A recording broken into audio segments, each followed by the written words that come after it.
आदिनाथ से महावीर की वाणी का जो सार है, द्वादशांग जिन वाणी माता वंदन बारंबार है।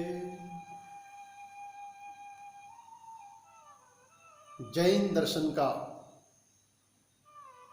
महान पर्व दशलक्षण पर्व पूर्ण हो रहा है। हम सबका हृदय इन 10 दिनों की साधना से गुजरकर उदार हुआ है, पवित्र हुआ है और हम सब एक दूसरे से क्षमा मांगने, एक दूसरे को क्षमा करने तैयार हुए हैं।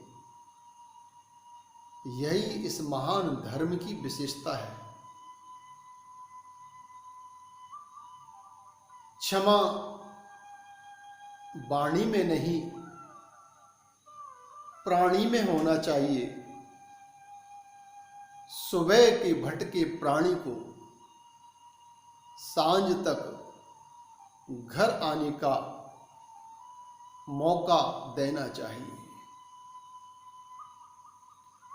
अपनी भूल को भूल मानकर सामने वाले से क्षमा प्रार्थना करना मानवीय दृष्टिकोण से एक महान कार्य है। क्षमा मांगने से जहां अपने परिणामों में निर्मलता आती है, वहीं सामने वाले के आहत दिल को राहत की मलम मिलती है। क्षमा के अभाव में दोनों बेचैन रहते हैं। क्षमा मांगकर जहां हम अपनी विनम्रता एवं ज्ञान को दर्शाते हैं, वहीं क्षमा करने वाला अपने उदार हृदय का परिचय देता है। क्षमा एक ऐसा सौदा है, एक ऐसा व्यापार है जिसमें दोनों पक्ष 100% लाभ में रहते हैं। इसके विपरीत जो विध्वंसक क्रोध है, संहारक क्रोध है, अहितकारी क्रोध है, वह बोध और विवेक का हरण कर लेता है।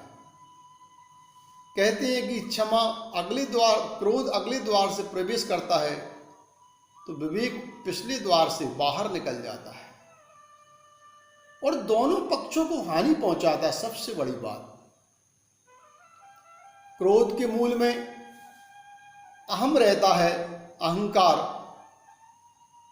अहम के मूल में अज्ञान रहता है। रामायण में राम वनवास के बाद जब भरत जी, शत्रुघ्न जी अयोध्या वापस आते हैं तो अयोध्या की प्रजा दोनों के प्रति उपेक्षा करके, मन ही मन उनकी आलोचना करके, उन्हें कोस कर, उन्हें दोषी अपराधी मानकर उनके प्रति क्रोध प्रकट करती है। उस प्रजा के क्रोध में प्रजा का, जनता का यह अज्ञान था कि वह कैकेयी के मत को ही भरत का मत मान रही थी। उन्हें भरत के मत के संदर्भ में कोई भी पता नहीं था। वह मात्र अपने ही ज्ञान से, अपने ही अनुमान से कि भरत का ही षड्यंत्र है, भरत के प्रति उपेक्षा, क्रोध दर्शा रही थी। रामायण में लक्ष्मण जी को भी राम के प्रति, भरत के प्रति क्रोध आता है। वह मात्र बाहरी लक्षण देखते हैं कि एक समूह आ रहा है, इसमें हाथी है, घोड़े हैं, शोर है, आवाज है, पूरा कटक है, पूरी सेना है। उनकी दृष्टि में इस बात का प्रतीक था कि भाई भरत राम को हमेशा हमेशा को समाप्त करने के लिए, ताकि उसके मार्ग की जो बाधा है वो दूर हो जाए, आ रहा है। लेकिन राम लक्ष्मण के इस क्रोध का परिहार करते हैं। उन्हें अपने भाई पर विश्वास था, उन्हें अपने हृदय पर विश्वास था, सबसे बड़ी बात। क्योंकि जिसका मन, जिसका हृदय दूसरे के प्रति कुटिलता से भरा है, वही दूसरे के प्रति गलत अनुमान करता है। राम कहते हैं भाई तुम कैसा विचार कर रहे हो? और जब भरत राम के चरणों में आकर लेटते हैं, भरत राम के हृदय से मिलते हैं, तब फिर लक्ष्मण जी को अपनी सोच पर पछतावा करना पड़ता है।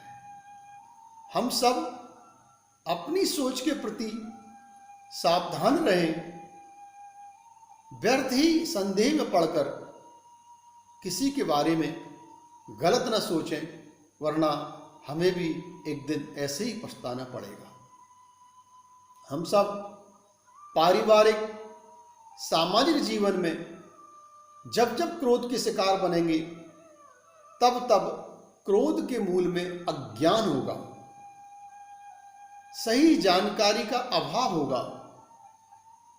एक स्त्री अपने पति के प्रति क्रोध कर रही है, उपेक्षा कर रही है कि ये सबको पालता रहता है, सब बैठे बैठे खा रहे हैं, यही सब कुछ कर रहे हैं, ऐसा कब तक चलेगा? लेकिन उसको पता नहीं है कि सबने किस किस रूप में उसके पति का सहयोग किया है, कैसे खुद पीछे रह के उसको आगे बढ़ाया है।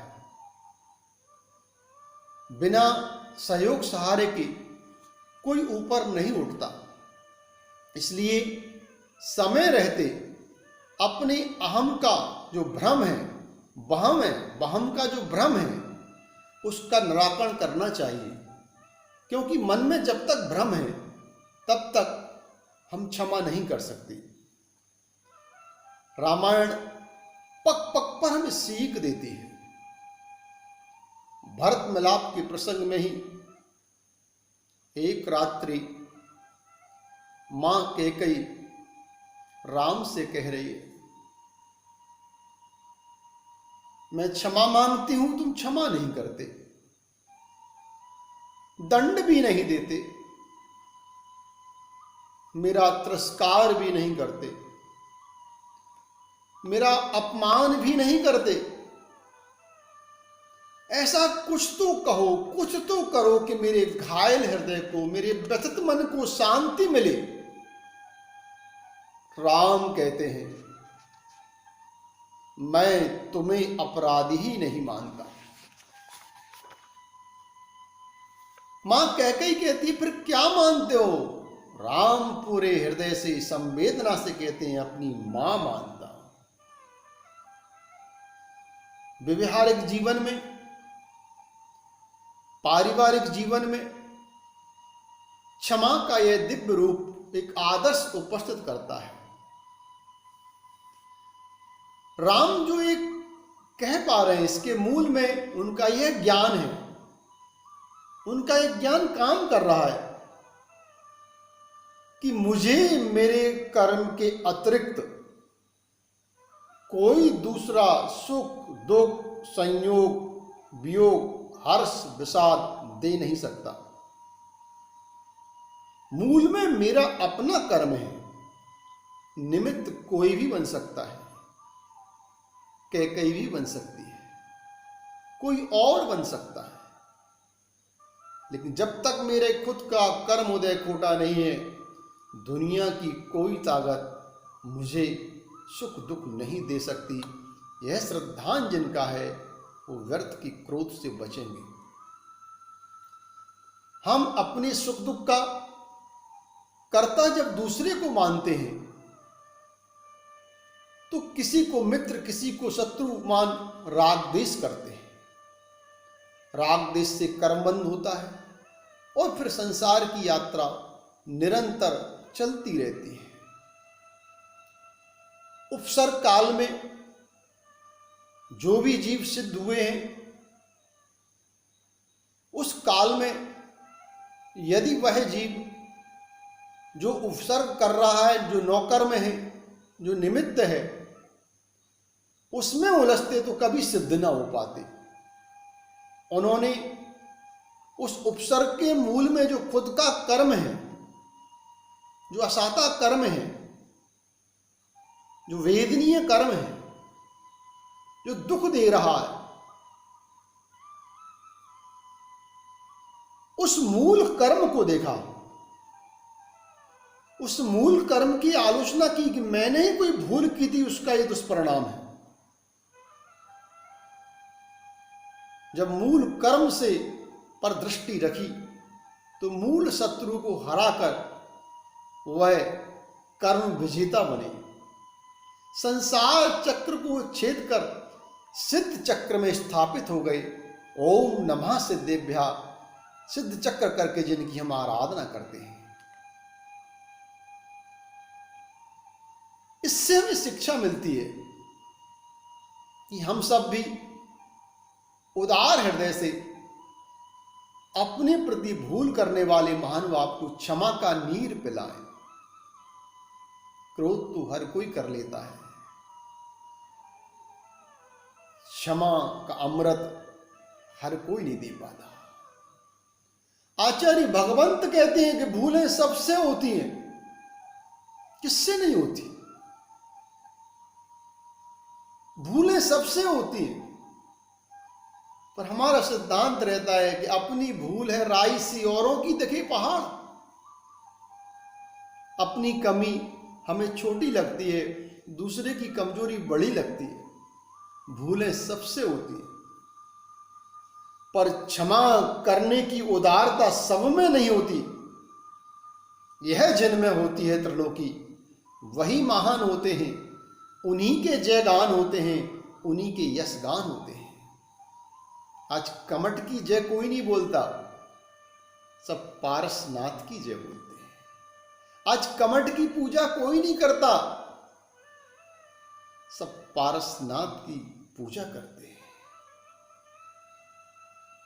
क्षमा ये महान धर्म, इसलिए आज मौका है, मात्र कार्ड ना भेजें।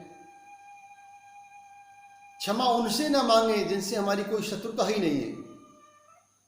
क्षमा उनसे मांगे जिनसे मन मुटाव हुआ है। ये क्षमा वाणी बहुत प्यारा पर्व है, एक ऐसा पर्व है कि जिसकी महिमा आचार्य गाते गाते थकते नहीं हैं। हम सब क्षमा करके, क्षमा मांग करके अपनी महानता का परिचय दें। क्षमा वाणी जैन धर्म का महान पर्व है, लेकिन ऐसा नहीं है इस पर्व को मात्र जैन ही मना सकते हैं। मलेरिया की दवा कुनैन का नाम कुनैन है, लेकिन वो हर व्यक्ति के लिए काम करती है। ऐसे ही जहां भी क्रोध की बीमारी है वहां क्षमा कार्यकारी है। दक्षिण धर्म के शिखर पर चमचमाता स्वर्ण कलश है क्षमा। अब विचार करो कि जिस धर्म के मंदिर की बुनियाद अहिंसा की बेटी क्षमा है, जिसका मंदिर दया है, जिसका स्वर्ण कलश भी क्षमा है, वह धर्म ही मुक्ति प्रदाता है। जिस साधक के हृदय में उदारता, दिल में दया, आंखों में करुणा का नीर है, जिसके भावों में वात्सल्य का सागर लहरा रहा है, वही क्षमा कर सकता है, क्षमा मांग सकता है। इसलिए क्या करें? दोनों हाथ जोड़ें और शुद्ध हृदय से आज मानसिक रूप से ये करें, और जिसके प्रति हमने क्रोध किया था अथवा किसी ने हमारे प्रति क्रोध किया था, क्षमा करें, क्षमा मांगें। हे भगवान, बीते अनंत काल में जिन जीवों के प्रति मैंने अपराध किया है, उन सब से क्षमा मांगता हूं। हे भगवान, बीते अनंत काल में जिन जीवों ने मेरे प्रति अपराध किया है, उन्हें क्षमा करता हूं। और हे भगवान, बीते अनंत काल में जिन जीवों ने मेरे प्रति उपकार किया है, मेरी मदद की है, मेरी सहायता की है, उनके प्रति कृतज्ञ हूं, उन्हें धन्यवाद देता हूं। तीनों प्रकार के जीवों की कल्याण की, मंगल की, शुभ की भावना बाता हूं। सबको मिले शांति, सबका कल्याण हो। सबको मिले शांति, सबका कल्याण हो। जब कृष्ण जी सुदामा के घर एक देव को भेजते हैं कि जाओ सुदामा के झोंपड़े को महल बना दो, तो सुदामा की पत्नी कहती है कि कल तक जिन झोंपड़ों से मैंने भीख मांगकर अपने बच्चों का पेट पाला है, उनके झोंपड़ों के सामने मात्र मेरा झोंपड़ा महल नहीं बनेगा। देव वापस जाता है। कृष्ण जी पुनः उसको भेजते हैं और सारे झोंपड़ों को ही महल बना देते हैं। अपने झोंपड़े को महल बनाने का तो सब सोचते हैं, लेकिन मेरे पड़ोसी का झोंपड़ा भी महल बने ऐसा कौन सोचता है? जो सोचता है उसी के हृदय में धर्म रहता है। ये महान पर्व जियो और जीने दो का संदेश लेकर आया था, आज जा रहा है। सबको मिले शांति, सबका कल्याण हो, सब सुखी हो, मेरी ये भावना हो ना दुख किसी को, मेरी प्रार्थना है। मेरी भावना प्रभु तेरी प्रार्थना बने, तेरी प्रार्थना प्रभु मेरी भावना बने। इन्हीं शुभ भावों के साथ मैं सबको क्षमा करता हूँ, सबसे क्षमा मांगता हूँ। अरे ये ऊपर के जीव तो देखते हैं कि किसी ने मेरे पे से क्रोध किया, मैंने किसी को क्रोध किया। जो पैर के नीचे दबकर चींटी मरी है, जो मेरे स्नान आदि में नाली में जो पानी गया है उसमें जो जीव मरे हैं, अनाज के उत्पादन में जो जीव मरे हैं, यदि आप विचार करेंगे एक तेरे जीवन को चलाने, एक मेरे जीवन को जलाने कितने जीवों का घात होता है, तब वो अनाज मेरे मुख में आता है। सब जीव जो मेरे निमित्त से घात को प्राप्त हुए हैं, सबसे क्षमा मांगता हूँ, सबको क्षमा करता हूँ। परम पूज्य धर्म को नमन करता हूँ, जिन शासन को नमन करता हूँ। परम पूज्य गुरुदेव विद्यासागर जी महाराज जी के चरणों में त्रिबार नमोस्तु करता हूँ। आप सबको जय जिनेन्द्र करता हूँ। ओम शांति, कल्याण हो, मंगल हो, शुभ हो, शांति हो। ओम नमः।